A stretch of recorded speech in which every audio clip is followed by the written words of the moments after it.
Pont-Neuf, l'émission hebdomadaire consacrée à l'actualité du livre. Invité de Pont-Neuf, Clémence Boulouc pour son livre Nos Apocalypses, paru aux éditions Stock. Clémence Boulouc, bonjour. Bonjour. Merci d'être avec nous. Je vous présente. Vous êtes docteur en histoire et études juives. Vous êtes enseignante au département de religion et de religion de l'université de Columbia.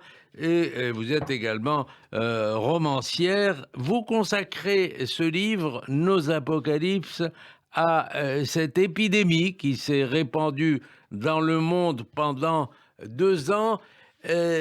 Il y a 2 termes bibliques pour qualifier le Covid, ce virus qui nous est arrivé. Il y a déver et il y a aussi Magepha. Magepha étant, dites-vous, plus dur, plus rude, plus brutal. Oui, alors, dans le livre, j'ai essayé et j'espère qu'on va pouvoir parler de ces 2 ans au passé, de cette épidémie au passé, même si pour l'instant, les perspectives sont un peu plus peut-être incertaine que ça, mais j'ai voulu, dans le livre, retourner aux sources bibliques et retourner à la signification des épidémies à travers les siècles et dans l'histoire religieuse. Et c'est vrai qu'il y a deux termes principaux dans la Bible pour désigner la peste, et notamment Magepha, ce qui est quelque chose qui vous frappe. On a tous vécu ce moment de début mars 2020. Oui, l'Ingof, ça veut dire cogner. Cogner, voilà. C'est quelque chose qui vous prend comme ça, presque par surprise. Et je pensais que c'était important de rappeler que cette étymologie-là aussi pouvait être un reflet de ce que nous avions vécu. Et ce texte, Nos Apocalypses, est aussi né d'un cours que j'ai enseigné à Columbia à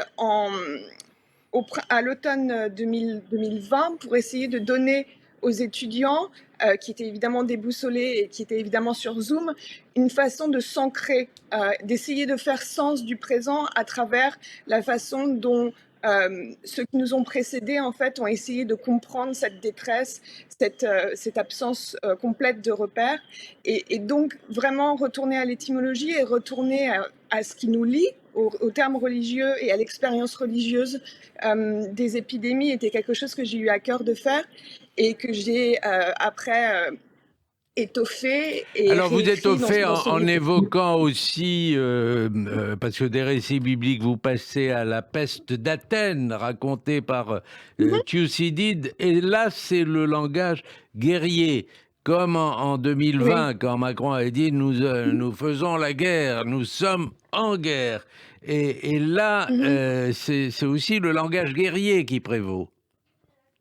Absolument. Et cette maman, en plus, cette épidémie de peste d'Athènes, dont on a appris après qu'elle n'était pas la peste d'Athènes, justement à la faveur de fouilles archéologiques pendant les Jeux d'Athènes. En fait, c'était une fièvre typhoïde. Mais historiquement, tout le monde a désigné cette épidémie comme la peste d'Athènes. Et elle se propage au moment des guerres du Péloponnèse, dont parle Thucydide. Et c'est vrai qu'il y a évidemment dans cet environnement guerrier, un langage guerrier, et qui a été repris au début 2020 pour vraiment souligner combien c'est un ennemi à la fois invisible et sournois. Vous avez recours aussi à la littérature, mais ça c'est moins, c'est plus commun, oui. Camus est très présent dans un chapitre de votre livre, comme il a été très présent en France pendant l'épidémie. La peste de Camus s'est beaucoup vendue pendant cette période un peu partout dans le monde. Vous dites que c'est la position d'un incroyant. Est-ce que vous êtes sûr de ça? Parce que par certains côtés, le docteur Rieu croit au ciel. Il croit en tout cas en une destinée. Oui, absolument. Alors, j'ai voulu. Il n'y a pas seulement que Camus. Il y a aussi Faust, Goethe, d'autres figures un peu moins connues de la peste, qui est un personnage vraiment de la littérature depuis Roméo et Juliette. C'est parce qu'il y a une peste que le Roméo et Juliette meurent, puisque un des prêtres n'est pas capable d'arriver à temps pour donner la nouvelle qu'en fait il est faussement endormi. Elle est faussement endormie. Mais pour en revenir à Camus, en fait, j'essaye de faire une différence, une distinction entre incroyant et athée. Et être un incroyant ne signifie pas nécessairement ne pas penser, ne pas croire au ciel, ne pas croire à ces forces supérieures, ces forces qui peuvent être aussi, qui peuvent le ramener, le rendre proche des hommes de foi, parce qu'il y a une croyance en l'homme, mais cette incroyance est aussi une capacité de croire en l'humain, en fait. Et encore une fois, ce n'est pas un athéisme, ce n'est pas une incroyance négative.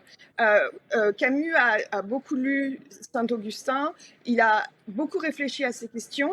Dans ses cahiers, on voit très bien qu'il s'interroge sur cette question du mal. Et donc, l'incroyance, en fait, dans un sens, et c'est pas complètement étranger à une démarche talmudique, remet les hommes au centre du projet politique et de société. Et c'est vrai que le Talmud dans une certaine mesure, on peut considérer qu'il fait ça, c'est-à-dire que au lieu d'une logique biblique qu'on voit par exemple dans le livre au moment des plaies d'Égypte, d'une responsabilité collective ou d'une responsabilité des hommes à cause de leurs actions qui sont punies, le Talmud semble se concentrer vraiment sur ce qu'on se doit les uns aux autres. Donc c'est vraiment remettre l'homme et surtout les devoirs qu'on a les uns envers les autres au centre de nos préoccupations. Et ça, c'était quelque chose que j'avais vraiment à cœur d'explorer dans le livre, parce que je pense que dans une certaine mesure, dans les premiers jours du Covid, tout le monde était en train d'imaginer une société qui aurait été changée, où il y aurait un souci de l'autre, un souci commun, cette histoire de ce slogan de on est ensemble là-dedans, c'est We're in this together, comme on entendait à New York, enfin aux États-Unis. Et en fait, il a fallu quelques semaines pour que cette illusion, qui était une belle illusion, éclate en mille morceaux. Et donc, voilà, justement, le sous-titre de mon livre, c'est Ce qui nous lie lorsque le mal nous frappe. Et je pense qu'il est vraiment urgent de continuer contre tout espoir à essayer de trouver du lien, en espérant que le spectre de l'épidémie s'éloigne, mais qu'on en ait fait quelque chose, en fait. Alors, vous faites référence aussi à José Saramago, cet écrivain chilien qui vit à Paris et qui écrit à Paris. Pourquoi José Saramago? En fait, c'est plutôt Saramago, l'écrivain espagnol auquel je pensais. Mais pourquoi Saramago? Parce que, alors, pas pour ses prises de position qu'on connaît sur la Palestine, qui sont vraiment problématiques, hélas, mais pour son livre qui s'appelle L'aveuglement, et qui explique dans une certaine... C'est un peu comme le concept de voilement de la face, vous savez, dans le judaïsme, qui a parfois été un outil théologique qui explique qui donne une sorte de compréhension de la Shoah, en tout cas le moment où Dieu a regardé ailleurs, Dieu s'est voilé la face. Et là, cette question il y a une scène dans le livre où cette femme, qui est la seule survivante, qui est la seule personne qui n'a pas été touchée par cette maladie, qui en fait vous rend aveugle d'un instant à l'autre, est à la tête d'un groupe de prisonniers qui s'échappent d'une institution, parce que non seulement les gens sont malades, mais en plus ils sont institutionnalisés dans des hôpitaux absolument cruels, qui évoquent d'ailleurs les prisons de Franco, et elle les fait s'échapper, et ils arrivent et ils trouvent refuge dans une église où les saints ont les yeux bandés. Alors on sait dans l'imagerie chrétienne que la synagogue avec les yeux bandés, c'est une trope complètement antisémite, anti-judaïque, qui veut souligner que les Juifs ont été incapables de voir Jésus et de comprendre que Jésus était le Messie. Il y a aussi une autre image qui est l'image de la justice qui a les yeux bandés, elle est aveugle, et donc la justice est impartiale puisqu'elle ne fait pas attention à l'identité des personnes. Mais en l'occurrence, ce qui est d'assez intéressant dans ce livre, c'est que ce sont les saints qui ont les yeux bandés dans une église. Donc, qui a été celui qui a bandé les yeux aux saints? Est-ce que ça veut dire que Dieu n'est pas capable de voir? Est-ce que c'est les saints qui ne peuvent pas voir, qui ne peuvent pas tolérer cette souffrance? En tout cas, il y a vraiment une interrogation sur quelle est la part d'aveuglement de ce qui nous rend incapables de voir la souffrance d'autrui. Et j'ai trouvé que c'était vraiment une interrogation qui permettait, encore une fois, de parler du concept théologique de voilement de la face, mais aussi de ce qu'on est capable de supporter. Parce que, évidemment, je pense que je ne suis pas la seule, mais les images ou l'absence d'images a été suffocante.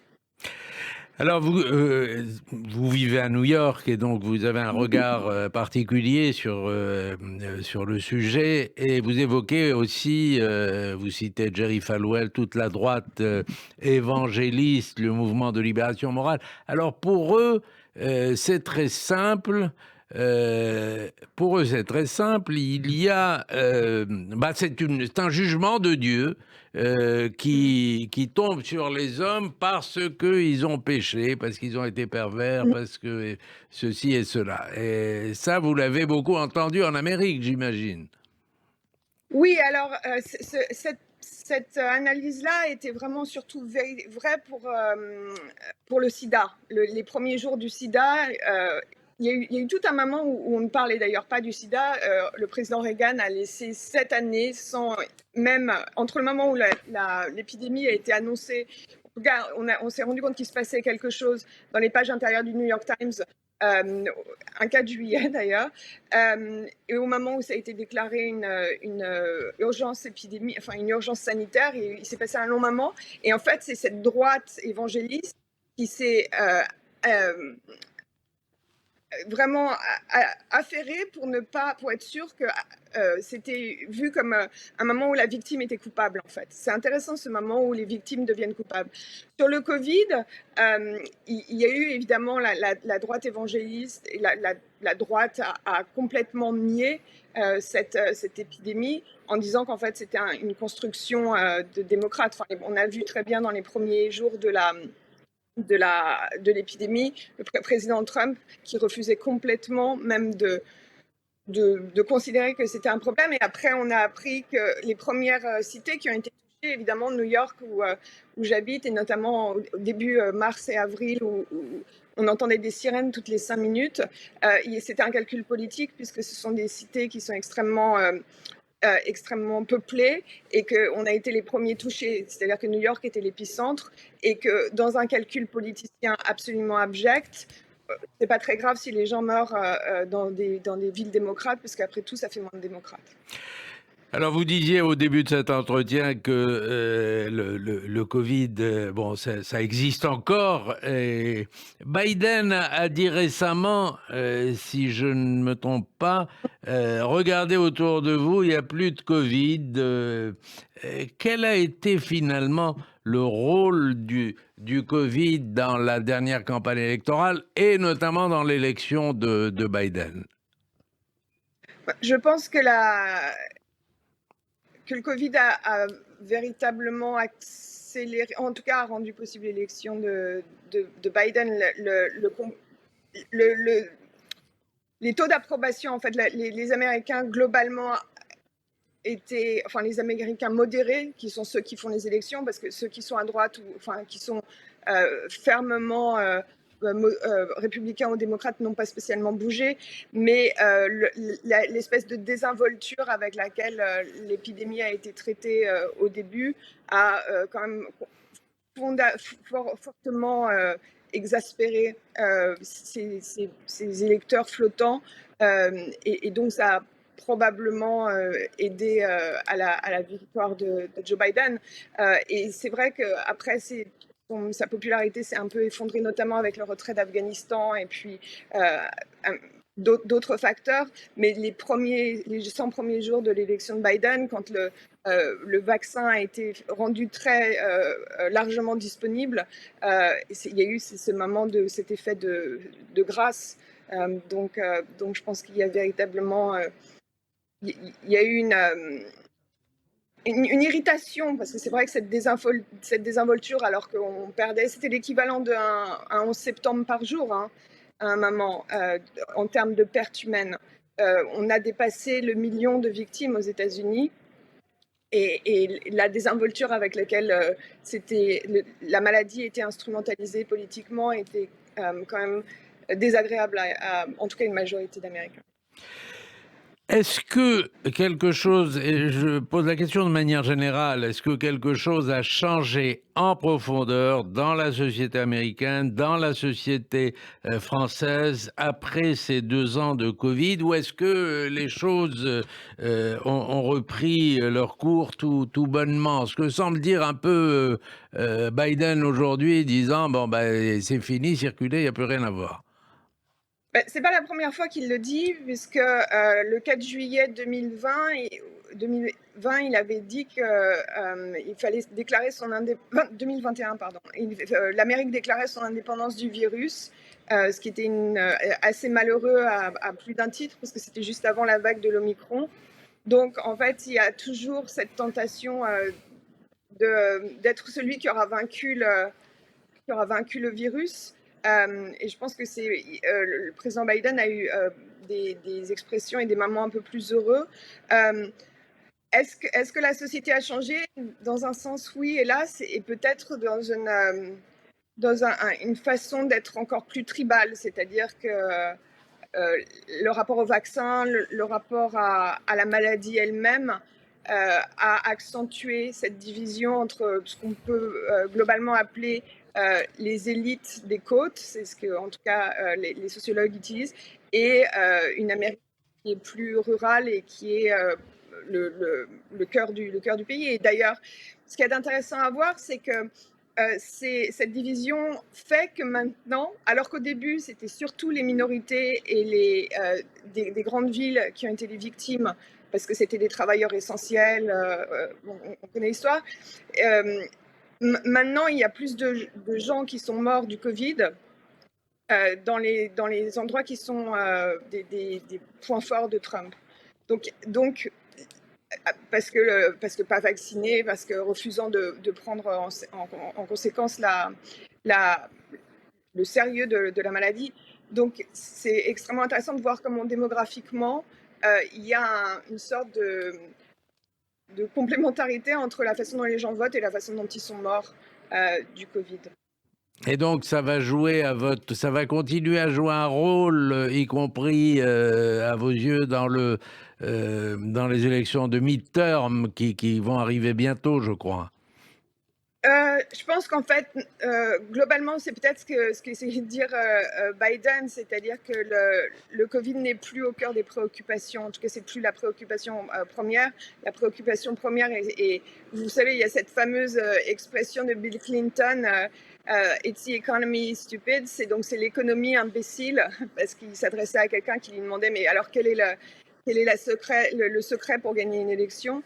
Et effectivement, l'inflation, la guerre en Ukraine, un peu moins, mais l'inflation est vraiment au cœur des préoccupations des électeurs, ainsi que la suppression du droit à l'avortement, qui quand même irrite un certain nombre d'Américains et d'Américaines, et notamment de femmes républicaines américaines. Je crois qu'1 sur 4 considère que leur parti n'a absolument rien à faire d'elles.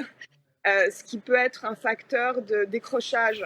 Et c'est vrai que cette question de l'avortement, on a vu sur des élections partielles cet été, dans des endroits qui n'étaient pas forcément des places fortes démocrates, des démocrates ont remporté des sièges qui étaient plutôt républicains. Alors, il nous reste quelques minutes et on va vous faire, je crois que vous l'avez jamais encore fait chez nous, le questionnaire Pont Neuf. En 2 mots, c'est êtes-vous ceci ou êtes-vous cela? Il faut répondre en style télégraphique. Vous pouvez pas élaborer beaucoup. Êtes-vous Clémence Boulouk, Tolstoï ou êtes-vous Dostoïevski? Oh non. Et vous pouvez dire les deux et vous pouvez dire aucun des deux. Tchekhov. Comment? Je suis Tchekhov.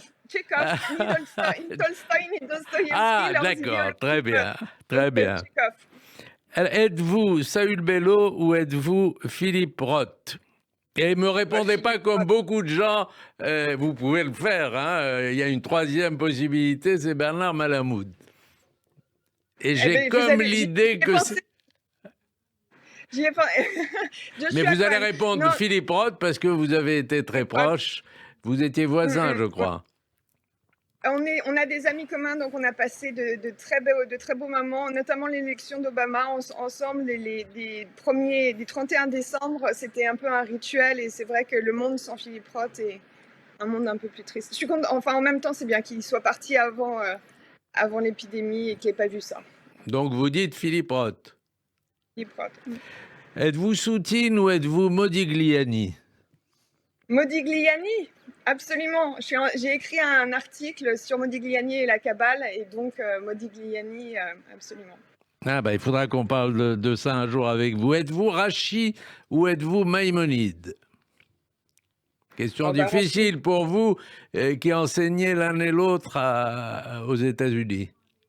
Mais oui, mais je veux dire Rachi parce qu'en étant française aux États-Unis, c'est un petit peu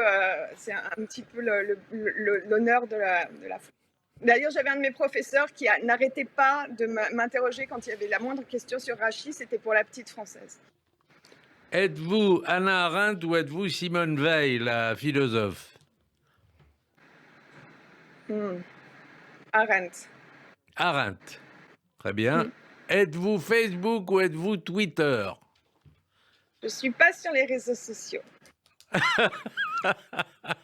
Eh bien, vous faites très bien. Je vous félicite. Restez comme ça, ne changez pas. Merci Clémence Boulouc. Je Merci rappelle à le vous. titre de votre livre, Nos Apocalypses, ce qui nous lie quand le mal nous frappe. C'est paru aux éditions Stock.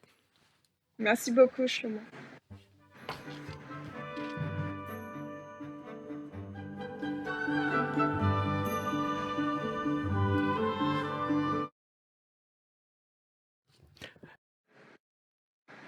Je t'entends pas. On t'a pas trop cuisiné? Oh, mais c'était super, c'était Ah parfait, bon, très j'étais bien. ravie. Ok. Bon, ben, tu peux te rendormir maintenant. Bah non, maintenant je vais aller faire cours. Ah J'ai cours à 10 heures là, donc. Bon. Mais merci beaucoup, mais c'était ma première, hein. Tu peux m'envoyer Et tu t'enlèves là. Ah, Ben et oui, tu peux dis-moi, oui. m'envoyer ce texte sur Modigliani et la Kabbale? Oui, en fait, j'aurais dû expliquer un peu plus, mais en fait, je participe au Non, catalogue non, raisonné. tu avais pas le temps là. Mais voilà, je participe au catalogue raisonné qui va être publié chez Gallimard l'an prochain. Et donc, j'ai écrit un Ah article sur bon? Modigliani et la Kabbale. Mais oui, c'est ça, en fait. Donc, Ah, ouais. Donc, j'aurais dû exprimer un peu les choses un peu mieux, mais j'étais un peu prise au dépourvu. Mais voilà. bon. Ok. Bon, mais je te l'envoie là. D'accord, envoie-le-moi. Merci. D'accord. Et Merci beaucoup, j'aurais mieux Shlomo. aimé t'avoir ici, mais c'est pas mal Et quand moi même de aussi. t'avoir en Zoom. Mais ouais, c'était très bien. Bye. Merci beaucoup. À bientôt.